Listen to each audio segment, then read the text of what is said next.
Pornography এমন ভাবে ছড়িয়ে দিয়েছে সারা বিশ্বে যে ছেলেটা পর্ন দেখে বা যে ছেলেটা এর হারাম ব্লু ফিল্ম দেখে, সে একটা মেয়ের দিকে ভালোবাসার দৃষ্টিতে তাকাতে পারবে না।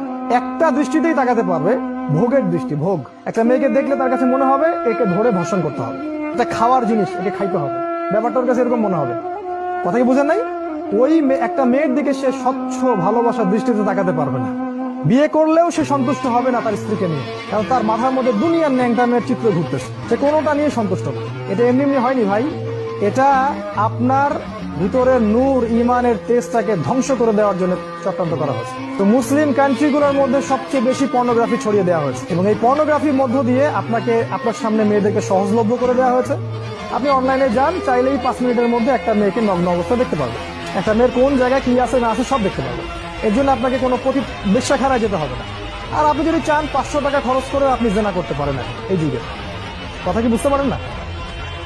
আপনি যদি চান 500-1000 টাকা খরচ করেও এই যুগে জেনা করতে পারবেন, শুধু ইচ্ছা করলেই হয়।